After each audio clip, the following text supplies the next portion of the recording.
ঠিকে আছে। আজি আমাৰ দৰং জিলাৰ অন্তৰ্গত বেছিমাৰী ব্লক কমিটিখন বিপিআই ব্লক কমিটিখন গঠন কৰা হ'ল।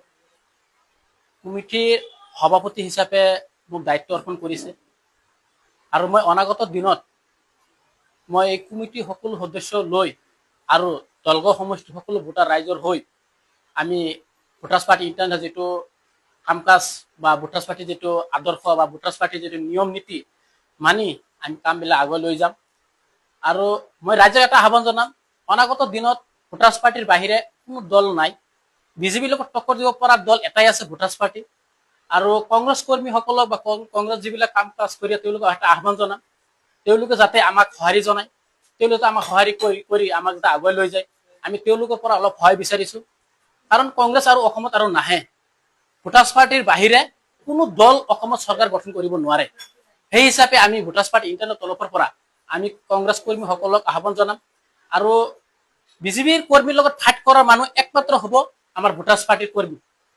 গতিকে মই অনাগত দিনত লক্ষ্য ৰাখি আমি আগন্তুক দিনত যেনেকৈ আগুৱাই যাব লাগে, সেই হিচাপে আমি ভোটাৰ্ছ পাৰ্টিৰ ফালৰ পৰা আমি সৈন্য হিচাপে যেনেকৈ কাম কৰিব লাগে, শক্তি হিচাপে সেই শক্তি হিচাপে লৈ আমি কাম কৰি আগুৱাই যাম।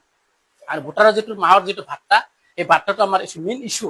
কাৰণ আমি যদি প্ৰত্যেক ভোটাৰৰ মাহত পইচাখন আমি দিব পৰা, চৰকাৰ গঠন কৰি আমি দিব পৰা যায়, তেতিয়া সকলো সমস্যাৰ সমাধান, জল সমস্যাৰ সমাধানটো হৈ যাব। গতিকে মই আশা কৰোঁ, সকলো ভোটাৰ ৰাইজৰ আশা কৰোঁ যাতে তেওঁলোকে যাতে আমাক সহায় সহযোগিতা আগবঢ়ায়।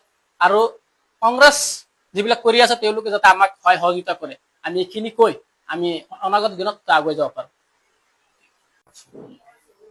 আজিৰ মিটিং বেছিমাৰী ব্লক গঠন কৰা।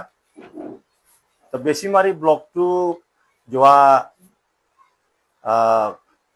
কোভিডৰ পৰা, কৰোনা ভাইৰাছৰ পৰা বন্ধ হৈ আছিলে, লকডাউনৰ পৰা বহুত দিন হ'ল। আকৌ আজি আমি পুনৰুজ্জীৱিত কৰিবৰ কাৰণে ৰাইজে ওলাই আহিছে। আজি আমি ইয়াতে সমবেত হৈছোঁ আৰু আজি আমি পূৰ্ণাংগ হিচাপে আজি বেছিমাৰী ব্লক কমিটি দৰং জিলাৰ অন্তৰ্গত সেই কমিটিটো আমি গঠন কৰিলোঁ। আৰু এই কমিটিৰ দ্বাৰা আমাৰ যিমান কাম কৰিব লগা আছে এইটো আমি কাম কৰিব পাৰিম বুলি আশা ৰাখিছোঁ। ব্লকৰ অধীনত আমাৰ চাৰ্কেল কমিটি আছে, আৰু পঞ্চায়ত কমিটি আছে, ৱাৰ্ড কমিটি, ভিলেজ কমিটি আৰু বুথ কমিটি। এইবোৰ কমিটি সম্পূৰ্ণ কৰিবৰ কাৰণে তেওঁলোকক সময়সীমা এটা বান্ধি দিয়া হৈছে। সেইমতে তেওঁলোকে কামটো সম্পূৰ্ণ কৰিব।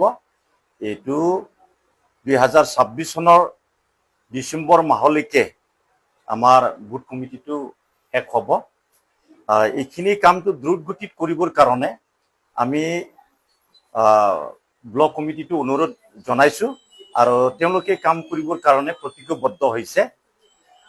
কিয়নো এতিয়া যদি আমি বুথ কমিটি গঠন কৰিব নোৱাৰোঁ, তেতিয়াহ'লে মানে পাৰ্টি চলোৱা নাইবা সংগঠনৰ কাম কৰাটো অলপ অসুবিধা হয়। সেইকাৰণে আমি চিন্তা কৰিছোঁ এইবাৰ আমি জোৰদাৰভাৱে দৰং জিলাৰ এই বেছিমাৰী ব্লকটো আমি সক্ৰিয়ভাৱে তেওঁলোকৰ দ্বাৰা কাম কৰাব পাৰিম বুলি আশা ৰাখিছোঁ। আৰু লগতে আমাৰ আৰু এটা আছে, এই কমিটিও আমি অতি সোনকালে গঠন কৰিম। দলগাঁও শিয়ালমাৰী এইটোও গঠন কৰিম। এই দুটা কমিটি একেলগে নিষ্ক্ৰিয় হৈ আছিলে, এতিয়া আমি সক্ৰিয় কৰিবলৈ গৈ আছোঁ।